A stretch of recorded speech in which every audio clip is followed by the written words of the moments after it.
যারা আলেমদের গায়ে হাত তোলো, রেডি হও, গজব বেশি দূরে না।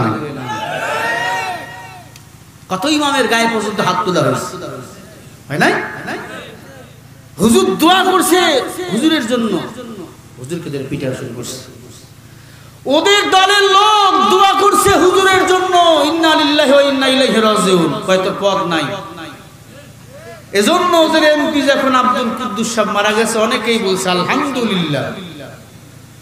কেন বলে আলহামদুলিল্লাহ এই জন্য করলাম, এমপি সাহেব মারা গেছে, আমরা ইন্না লিল্লাহ পড়ছি, আমাদের দলের পদ যায় নাই, আমাদেরকে বহিষ্কার করা হয় নাই। তার মানে বোঝা গেল যেই দল ইন্না লিল্লাহ সহ্য করতে পারে না, ওই দল দল না, ওটা শয়তানের দল।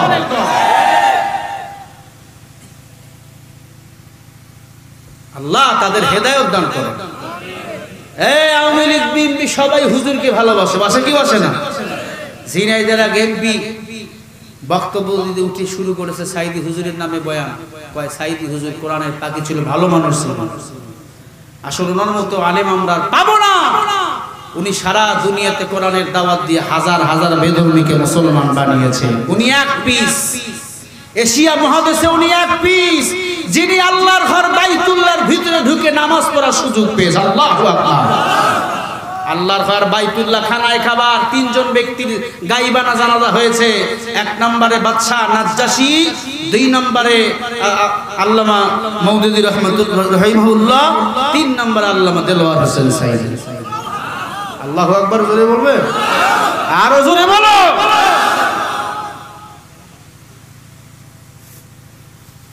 অনেক কথা আমি আপনাদের বললাম, মেসেজগুলো ভালো করে কাজে লাগাবেন, কোন বাতিলের সাথে আপোষ করবেন না, কারণ এই জীবন নিয়ে এসেছি, মরতেই হবে। আর আমি আমার জীবনকে পরোয়া করি না। বাসা থেকে বাইর হয়েছে, মায়ের কাছ থেকে বিদায় নিয়েছি, সন্তানদের কাছ থেকে বিদায় নিয়েছি। আমার ওস্তাদ মরহুম আল্লামা আইনুদ্দিন আজাদ রহমতুল্লাহ আলাই, তিনি গাড়ি অ্যাক্সিডেন্ট করে কবরে গেছেন। এই যে নাটোরে গাড়ি অ্যাক্সিডেন্ট করেছিল, শহীদ মৃত্যু তিনি চাইছিলেন, আমিও শরীফুল ইসলাম শহীদ মৃত্যু চাই। হয়তো একদিন শুনবেন শরীফুল ইসলাম দুনিয়াতে বেঁচে নাই। আমার চাওয়ার কিছু ওই দিন নাই, শুধু দোয়াটা করবেন আপনারা। আমি যেন সারা জীবন জালিমের বিরুদ্ধে কথা বলতে পারি, স্বৈরাচার শাসকের বিরুদ্ধে আমি কথা বলতে পারি। আরে জীবন দিয়েছেন আমার আল্লাহ, দিনের জন্য এই জীবনকে আমি উৎসর্গ করে দিয়েছি। হয়তো আমার লাশটাকে তারা টুকরো টুকরো করে দিবে, হয়তো আমার দেহটাকে তারা ছিন্ন বিচ্ছিন্ন করে দিবে। যদি ফেসবুক ইউটিউবে খবরটা পান শরীফুল ইসলাম দুনিয়াতে নাই, খাস করে একটু দোয়া করে দিবেন, আল্লাহ যেন আমাকে জান্নাতের উচ্চ মাকামে জায়গা করে দেন। কারণ আমার এই সংগ্রাম দ্বীনের জন্য, ইসলামের জন্য, আমি আর কিছুই চাই না।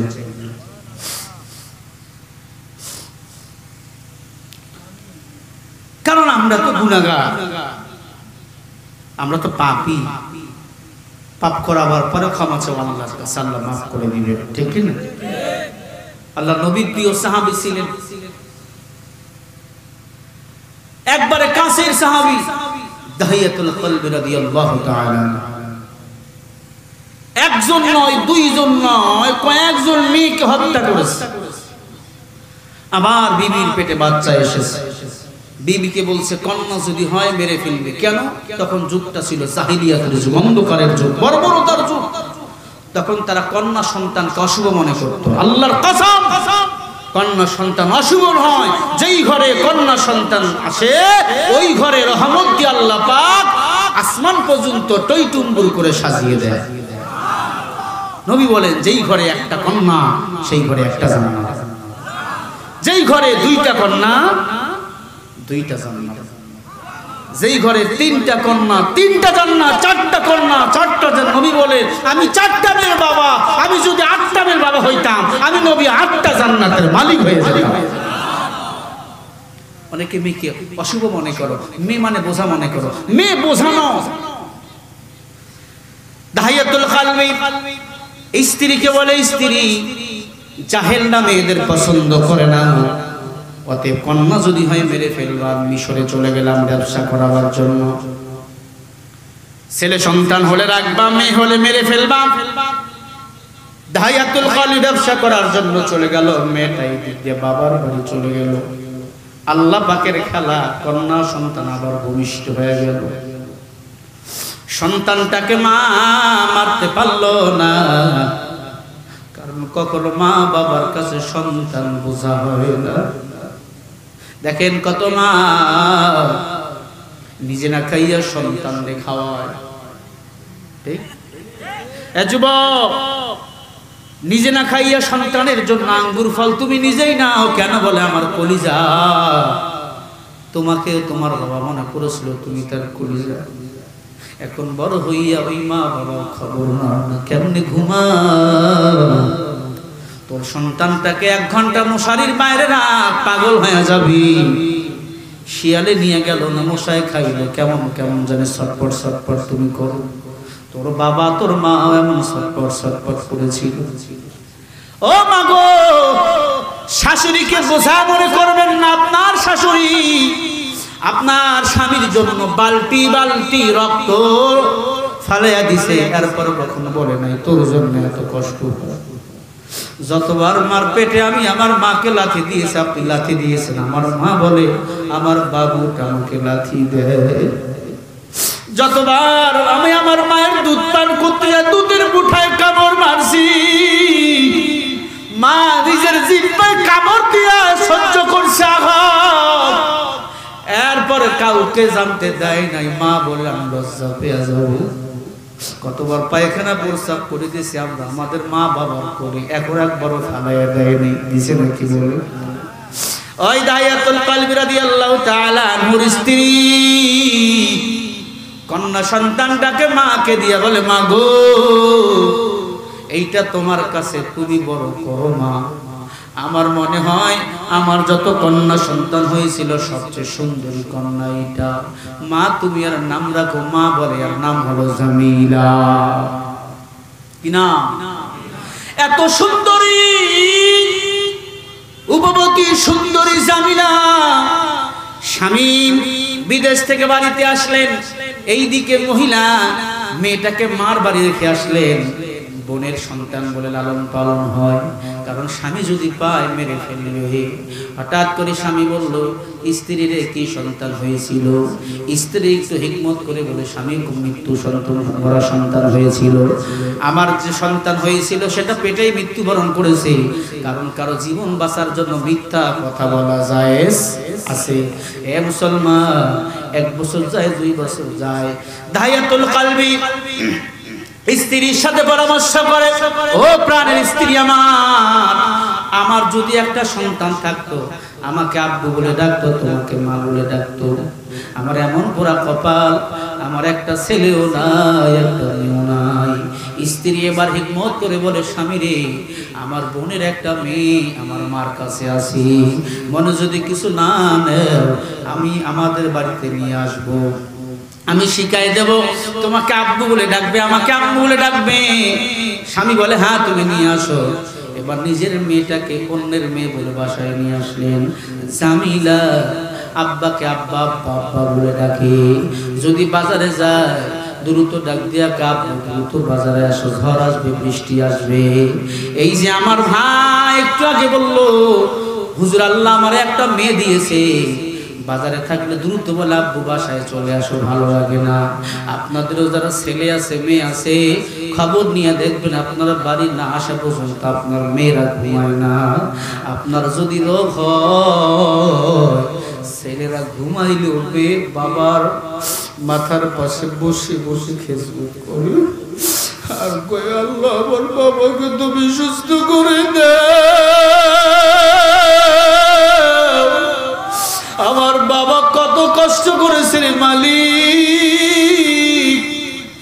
ও মুসলমান, এই মেয়েকে আমরা অবহেলিত করেছি, সন্তানকে 4 বিঘা 5 বিঘা করে জমি দিতেছি, আর মেয়েটাকে 2-1 শতক জমি দিতে আমাদের মন চায় না। মেয়েকে ঠগাইয়া 1000 বার যদি হজ করেন, তোমার হজ আল্লাহর কাছে কবুল হবে না।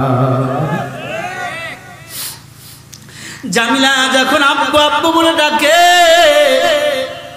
দায়াতুল কলবি বলে, আমি যখন গোসলে যাই মেয়েটা আমার গোসলের পানি সুন্দর করে বানিয়ে দেয়, আমি যখন উজু বানাই আমার উজুর পানি বানিয়ে দেয়, আমি যখন কাজ করি চিপের গোড়া দিয়ে ঘাম পরে ঘামগুলো মুছিয়ে দেয়। আমি পাগল হয়ে গেলাম, আমি আমার মেয়েটার মোহাব্বতে পড়ে গেলাম, আমি তাকে নিয়ে একসাথে ঘুমাই। একদিন আমার বিবিকে বললাম, বিবি এই মেয়েটা যদি অন্য কারো না হইয়া আমার হইতো, আমি আমার মেয়েটাকে বড় ভালোবাসতাম। আমার বিবি আমাকে বলে, ও স্বামী গো, মন খারাপ করিও না, এটা অন্য কারো মেয়ে না, এটা হলো আপনার মেয়ে, আমার মেয়ে। আমি ওই দিন মিথ্যা বলেছিলাম, আমাদের মৃত্যু সন্তান দুনিয়াতে আসে নাই, জিন্দা সন্তান এসেছিল, এটাই হলো সেই সন্তান, এর নাম হলো জামিলা। আল্লাহু আকবার। এবার মেয়েটাকে বড় ভালোবাসা শুরু করে দিল।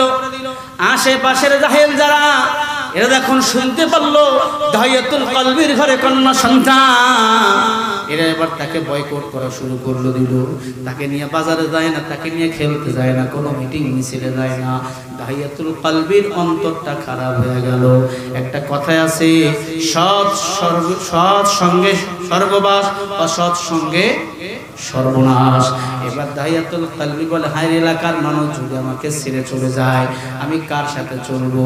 এলাকার ইহুদি বেদিনরা বলবো, আমরা তোমাকে আবার ভালোবাসবো, আমাদের সঙ্গে নেব। সত্য হলো এই মেয়েকে তোমাকে হত্যা করতে হবে, কারণ কন্যা সন্তান মানে অশুভ, কন্যা সন্তান মানে খারাপ। এই মেয়েটাকে তুমি হত্যা করে ফেলো। দাহিয়াতুল কলবি স্ত্রীকে বলে, ও স্ত্রী রে, আগামীকাল সকালবেলা এক আত্মীয়র বাড়িতে আমি তাকে বেড়াতে নিয়ে যাবো। স্ত্রী বড় খুশি, সকালবেলা ভালো কাপড় পরাইয়া দিছে, ডান কপালের দিকে একটা টিপ দিয়ে দিছে, ফোঁটা দিয়ে দিছে, কারণ নজর যেন না লাগে। সুন্দর করে কাজল দিয়ে সুন্দর করে সাজিয়ে দিছে। ৬-৭ বছরের একটা মেয়ে আব্বুকে যখন আব্বু বলে ডাক দেয়, মনে হয় মুক্তার দানা দিয়ে পড়তেছে। মরুভূমির পথ দিয়ে রওনা হয়ে গেছে। যাইতে যাইতে বিরাট এক জঙ্গলে যাওয়ার পর দাহিয়াতুল কলবিকে মেয়েটা বলে, বাবা একটু পানি খাওয়ার জন্য পিপাসা লাগছে, আব্বু একটু পানি যদি পাইতাম আব্বু। দাহিয়াতুল কলবি বলে, পেয়ে গেছে, আমি আমার পয়নিকে হত্যা করার জন্য। আগে থেকে একটা কোদাল সেই জায়গার মধ্যে রাখছে, গর্ত করতেছে পানি বাহির করার জন্য। এমনি সৌদি আরবের জমিন মরুভূমির জমিন, ৩-৪ বাঁশ নিচেও পানি পাওয়া যায় না। ঘুরতে ঘুরতে এক মাথা যখন গর্ত করে ফেলছে, দেখে বাবা চিপ দিয়ে টপ টপ করে ঘামগুলো পড়তেছে। মেয়েটা নিজের জামা খুলাইয়া বাবার ঘামগুলো মুছে দিতেছে, আব্বু তুমি ওঠো, আর গর্ত করিও না, আমি পানি খাবো না আব্বু, আব্বু আমি আর পানি খাবো না। এই কথা বলতে বলতে দাহিয়াতুল কলবি লাফ দিয়ে উঠলো, মেয়েটাকে উঁচু থেকে গর্তের মধ্যে ধাক্কা দিয়ে ফেলাইয়া দিল। মেয়েটা উপর থেকে নিচ থেকে উপর দিক তাকাইয়া দেখে ইতিমের মতো, আব্বু আমারে কেন ফেলাই দিলা আব্বু, ভয় লাগে আব্বু, আমাকে ধরো। দাহিয়াতুল কলবি বলে, তোর জন্য আমি মানুষের সমাজে মুখ দেখাইতে পারি না, আজকে তোকে মারার জন্য এত প্রাণ, আজকে তোকে এমন আত্মীয়র বাড়িতে রেখে আসবো, ওখান থেকে তুই কোনোদিন আসবি না। মেয়েটা বুঝতে পারছে, তার মা বলছে এর আগে অনেক বোনকে মেরে ফেলছে, মেয়েটা বুঝতে আর বাকি নাই, আজকে আমার আব্বু আমাকে মেরেই ফেলবে। আব্বু আমি আমার প্রাণ ভিক্ষা চাই, জীবন ভিক্ষা চাই আব্বু, আমার এই মুখ আমি আর কোনোদিন তোমাকে দেখাবো না, আমার জন্য তোমাকে মানুষের কথা শুনতে হয় আব্বু, আমার এই মুখ আমি আর কোনোদিন দেখাবো না রে আব্বু। দাহিয়াতুল কলবি এত নিষ্ঠুর, হাতের মধ্যে এত বড় একটা পাথর নিয়া মেয়েটার মাথার উপরে এরকম ধরছে। মেয়েটা কবিতরের বাচ্চার মতো মাথা লড়ায়, আব্বু মারিও না, এই পাথরের আঘাত আমি সহ্য করতে পারবো না, আব্বু মারিও না, মারিও না। এ মুসলমান ইমানদার, কিতাবের মধ্যে আসছে দাহিয়াতুল কলবি আমার নবীকে বলে, ওই পাথর দিয়ে আমি এমন জোরে একটা আমার মেয়ের মাথার মধ্যে বাড়ি মারলাম রে নবী, মেয়ের মাথাটা ফেটে টুকরা টুকরো হয়ে গেল। মাথা ফাটা নিয়ে আমার মেয়ে ডাক দিয়ে, আব্বু তুমি তোমার খবর রাখিও আব্বু, তুমি তোমার খেয়াল রাখিও। মেয়ের যখন বিয়ে দেন, শ্বশুর বাড়ি যাওয়ার আগে মার গলা ধরে একটু কাঁদে আর তুমি আমার আব্বুর খবর রাখিও। বাবার গলা ধরে কাঁদে আর আব্বু তোমার হাতের সমস্যা, হাতের ঔষধটা ঠিক মতো খেয়ে দিও। বাড়িতে আসছেন, স্ত্রী বাড়িতে না থাকলেও মেয়েটা বুঝতে দেয় না। কারো মা যদি মারা যায়, মেয়ে থাকলে ওই মেয়েকে মা মা বলে আপনারা ডাক দেন, ঠিক কিনা বলো? ও মুসলমান, দায়াতুল কলবির মেয়ে জামিলা বলে আব্বু আমি আর বাঁচবো না, আমার এই জামাটা আমার মাকে নিয়ে দিবেন। আর বলবেন তোমার মেয়েকে বাঘে খেয়ে ফেলছে। যদি তুমি বলো আমি তুমি আমাকে মেরে ফেলছো, আমার মা পাগলামি হয়ে যাবে রে আব্বু। দায়াতুল কলবি বলল আমার ঘর কেটে গেল, আমি লাভ দিয়া জমিনে আবার নামলাম গর্তের মধ্যে। দেখি আমার মানিকটা, আমার সোনাটা, আমার মেয়েটা ঠোঁটের মধ্যে কালিমা জারি হইতেছে, কালিমা। আমার মেয়েটা মাথা ফাটা দিয়া আমার দুই গালে দুইটা চুমা দিয়া দেখা হবে হাসরের ময়দানে। দায়াতুল কলবি রক্তমাখা শরীর নিয়ে দৌড়ায় আমার নবীর দরবারে। ও নবী গো, আমি এমন এমন গুনাহ করেছি, আমি আমার একাধিক মেয়েকে মেরেছি, আমার আল্লাহ কি আমাকে ক্ষমা করে দিবে? আমার নবী এই বয়ান শুনে হাউমাউ করে কাঁদতে কয় দাইয়া রে, তুই এত নিষ্ঠুর, তুই কেমনে পারলি নিজের মেয়েকে মারতে? আমি আমার ফাতেমাকে মা বলে ডাকতাম, আমি আমার কুলসুমাকে মা বলে ডাকতাম, আমি আমার সব মেয়েদেরকে মা বলে ডাকতাম।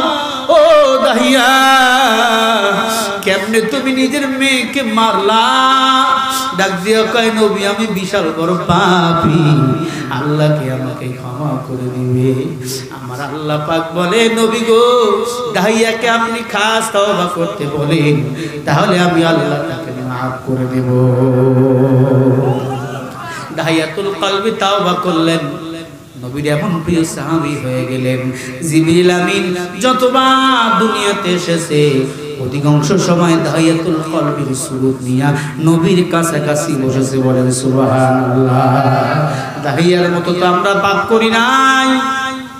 আল্লাহর কাছে মাথা নুয়া দিবেন, গভীর রাতে উঠে তাহাজ্জুদের নামাজটা আদায় করার চেষ্টা করবেন তো ইনশাআল্লাহ।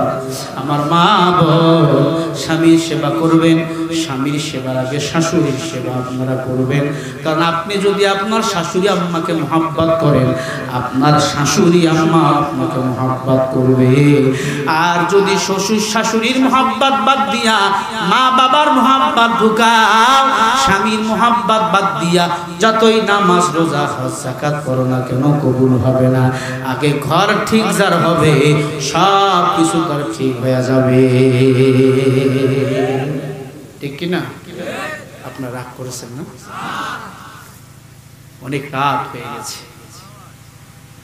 আজকে মাহফিল থেকে সিদ্ধান্ত নেব, সুদের কোনো লেনদেন আমরা করবো না। বললেন ইনশাআল্লাহ। সুদ লেনদেন থাকলে ইবাদত কবুল হবে না। ঘুষের কোনো লেনদেন আমরা করবো না। বলি ইনশাআল্লাহ। নামাজ আমরা ছেড়ে দেব না। বলেন না ইনশাআল্লাহ।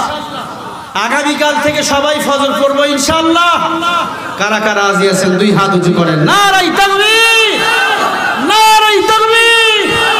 আল্লাহ তুমি হাত কবুল করো, আমিন। এই মাহফিল সার্থক করবেন না পড়বেন সেটা আপনাদের ব্যাপার। এই যে মৃত্যু আলহাস কি দেলবার না, দেলবার হোসেন প্রামাণিকের বাড়িতে তার রুহের মাগফিরাতে মাহফিল সার্থক আমি মনে করি।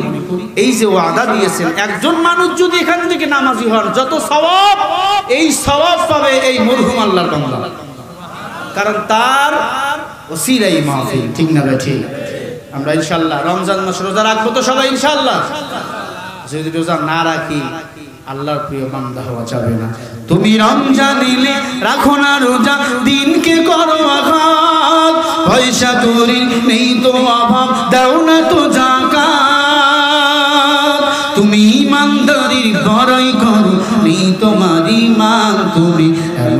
মুসলমান, কেমন মুসলমান তুমি, কেমন মুসলমান। নামাজের সাথে নাই পরিচয়, মানো না কোরআন, তুমি এমন মুসলমান। আছে না নাই? রোজা রাখে না, ইফতারি খায়, নামাজ পড়ে না, নামাজি হয়, আছে না নাই? তুমি সুদের টাকায় রাশাদ করো, ঘুষও ছাড়ো না, দিন দুঃখী না খেয়ে মরে খবর রাখো না। তুমি সুদের টাকায় রাশাদ করো, ঘুষও ছাড়ো না, দিন দুঃখী না খেয়ে মরে খবর রাখো না। তুমি ঘুষ খেয়ে বিচার কর সাজিয়া প্রধান, ঘুষ খেয়ে বিচার কর সাজিয়া প্রধান, তুমি এমন মুসলমান, কেমন মুসলমান তুমি, কেমন মুসলমান। নামাজের সাথে নাই পরিচয়, মানো না কোরআন, তুমি এমন মুসলমান। বলেন তেমন মুসলমান আছে না নাই? দায় সারা কাজ করে, যে বিচার করলে অন্যায় দুর্নীতি হবে না এই বিচার করে না। কথা বলে না? আপনারা জানেন বাংলাদেশের ডিমের দাম কম না বেশি? আরে কথা বলেন, কম না বেশি? ডিমের বাজার বাইরে গেছে, প্রধানমন্ত্রী বক্তব্য দিতেছে, ডিম তোমরা সিদ্ধ কইরা, ডিমের দাম যদি কমাতে চাও ডিম সিদ্ধ কইরা ফ্রিজে রাখো। এটা কোনো প্রধানমন্ত্রীর কথা? এটা একটা শিশু বাচ্চার কথা। ডিমের দাম যদি কমাতে চাও ডিম না খাইয়া সিদ্ধ করে ফ্রিজে রাখো, তাহলেই নাকি ডিমের দাম কমে যাবে। না না না, এই ডিমওয়ালা ব্যবসায়ীদের যদি ভর্তুকি দাও, এদের আমদানি করাবার সময় যদি সরকারের কোষাগার থেকে কিছু টাকা পয়সা দাও, খোদার কসম কোন ডিমওয়ালা একটা টাকা অতিরিক্ত ডিমের দাম নিবে না। ঠিক কি না? হ্যাঁ, ডিম এখন থেকে ফ্রিজে আপনারা রেডি করে রাখেন, সময় আসতেছে থেরাপি দেওয়ার জন্য। কথা বলে না কেন? কারণ হুজুরদের এতদিন ডিম থেরাপি দিচ্ছে, এখন আমরা দিই। আরে কথা বলে না? আল্লাহ সবাইকে হেদায়েত দান করেন। কত বড় নির্বোধের কথা! ডিমের দাম বাড়ছে, কয় ডিম তোমরা সিদ্ধ করে ফ্রিজে রাখো, ওখান থেকে বাইরে বাইরে খাবা। তুমি জানো না একটা ডিম 2 দিন ফ্রিজে রাখলে ওটা নষ্ট হয়ে যায়, ওটা খাইলে ক্যান্সার হতে পারে, আর ক্যান্সারের কোনো অ্যান্সার নাই। কি হাম গরুর গোশতের দাম বাড়ছে, কাঁঠাল খাও। কথা কয় না? আরে পাগলা, গরুর গোশত আর কাঁঠাল কি এক? আমি যে ওয়াজে গরুর গোশত খাই না সে ওয়াজ আমার ওই দিন হয় না, কারণ গরুর গোশত মুশকান একটা আলাদা। কথা কন না? জামাই শ্বশুর বাড়ি যায় যদি গরুর গোশত না পায়, ওই দিন বাড়ি দিয়া বউরে কথায় কয়। কথা কয় না? কি স্বামী কি কথা কয় না কে? কয় কারণ হলো তোর বাবাই আমারে গরু খাওয়ায়নি। আর গরু যদি খাওয়ায় ওই দিন বাসায় যে ও নিজেও খুশি, ওর বউরে খুশি করে। বাবায় খাওয়াইয়া দিল মন সব চাঙ্গা বানিয়ে দিচ্ছে। এজন্য আমরা গরুর গোশত খাবো, এজন্য মন দিল চাঙ্গা করবো। কাঁঠালের আম্ব দরকার নাই। আমাদের দেশে সবকিছু মজুদ, এদেশে ডিম আসে, এদেশে আমরা গরু থেকে দুধ দহন করি। এগুলো সিন্ডিকেট যদি ইন্ডিয়া পাঠানো না হয়, খোদার কসম এদেশে কোনো জিনিসের দাম বাড়বে না। এদেশের মানুষ পায়ের উপর পা দিয়ে আরামসে খাবে, এদেশের মানুষ কষ্ট কখনো করবে না। ঠিক না? কারণ কষ্ট কেন করে জানেন? আমরা যা ফলাই সব পাঠায় আর ভাসুর রে। কাকে? বুদ্ধি বেশে যারা পেট চালায়, গান গায় বিদেশি প্রভুদের, বিনা ঘুমে স্বপ্নে দেখে এদেশটা হয়ে যাবে ভারতের। ওদের মগজে পচন ধরেছে তাই, ওদের মগজে পচন ধরেছে তাই, আবুল তাবুলেই কথা বলা। পালা রে পালা, জলদি পালা, নইলে তোদের গলে চলবে তালা। জোরে বলো ঠিক কিনা? পালা রে পালা, জলদি পালা, নইলে তোদের গলে চলবে তালা। বিশ্ব বাটপার আর যত লম্পট ওদের দলে, ঠিক কিনা বলো? বিশ্ব বাটপার আর যত লম্পট ওদের দলে, দুর্নীতি করে করে চিটার বাটপার দেশটা গেছে ভরে। ওদের থেকে আজ দূরে থাকতে, ওদের থেকে আজ দূরে থাকতে তুমি তোমার দেশটাকে নিজেই সাজা। পালারে পালা, জলদি পালা, নইলে তোদের গলে চলবে তালা। পালারে পালা, নইলে তোদের গলে চলবে তালা। হক আসে বাতিল তো কাঁপছে, হক আসে বাতিল তো কাঁপছে, ছিনিয়ে নিবে ওরা জয়ের মালা। পালারে পালা, জলদি পালা, নইলে তোদের গলে চলবে তালা। ইতিহাস থেকে যারা শিক্ষা নেয় না ওদের কপালে এমনই হয়। পরের কথাই শুধু করে নাচানাচি, মেসওয়াক দেখে পায় কামানের ভয়, ঠিক কিনা? ইতিহাস থেকে যারা শিক্ষা নেয় না ওদের কপালে এমনই হয়। পরের কথাই শুধু করে নাচানাচি, মেসওয়াক দেখে পায় কামানের ভয়। এখনো তোদের পিছে দরজা খোলায় আছে, এখনো তোদের পিছে দরজা খোলায় আছে। কয়টা ধুতি নিয়া জলদি পালা, পালারে পালা, জলদি পালা, নইলে তোদের গলে চলবে তালা। সবাই পালারে পালা, নইলে তোদের গলে চলবে তালা। হক আসে বাতিল তো কাঁপছে, হক আসে বাতিল তো কাঁপছে, ছিনিয়ে নিবে ওরা জয়ের মালা। পালারে পালা, নইলে তোদের গলে চলবে তালা। বলেন না মার হবে। দেখেন 2 ঘন্টা কথা বলতে 2 ঘন্টা 5 বলছি, একটা চাও খাইনি। শোনেন, আপনারা সারা রাত শুনবেন, আপনাদের একদিন আমাকে তৈরি হবে। হ্যাঁ, ইনশাল্লাহ দেখা হবে। কিসের ডাল শেষে কার? আমার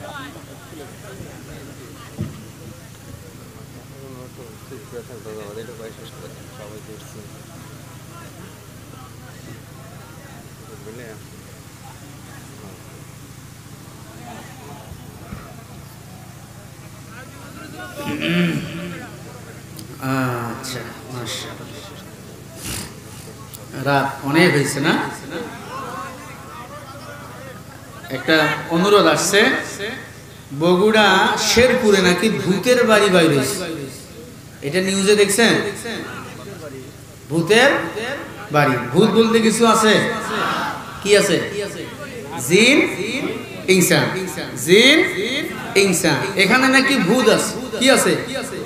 বলেন নাউজুবিল্লাহ।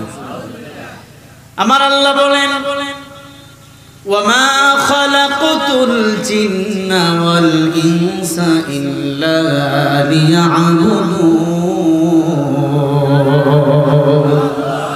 আর জোরে বলেন। সূরা জারিয়ার 56 নম্বর আয়াত। আল্লাহ বলেন, ও দুনিয়ার মানুষ শুনে নাও, আমি আল্লাহ জিন ও ইনসানকে দুনিয়াতে সৃষ্টি করেছি আমার ইবাদতের জন্য। শয়তান যেমন বর্তমান মুমিনকে লাড়া দেয়, এমন কিছু জিন্দা আছে মানুষের বাড়িতে বসবাস করে। জিনটা কিছু খারাপ জায়গায় বসবাস করে, যেখানে আপনারা গরুর পায়খানা রাখেন ওখানে জিন বসবাস করে। যদি কোনো বাচ্চার থাকে সেখানে জিন বসবাস করে, কোনো গাছের মধ্যে জিনরা বসবাস করে। হুজুরা কোথায় কোথায় করে, যেখানে প্রস্রাব করেন ওই জায়গাটা নাপাক, নাপাক জায়গায় খারাপ জিনরা বসবাস করে, আবার ভালো জিনরা না। লেট্রিন অনেকে আছে দেখবেন অ্যাটাচ বাথরুম বানায়, আছে না? কথা কয় না। ওই অ্যাটাচ বাথরুম থেকে সাবধান, ওখানেও খারাপ জিনরা যাইয়া বসবাস করে। আপনি যদি আপনার বিবস্ত্র হইয়া পায়খানা করেন, প্রস্রাব করেন, তো আপনার লজ্জাস্থান দেখে যে একবার যদি তার লোভ লেগে যায়, আপনাকে হয় দূর থেকে দৃষ্টি করবে, না হয় কোনো জাদু টোনা করতে করবে। কারণ জাদু টোনা আমার নবীর উপরও করা হয়।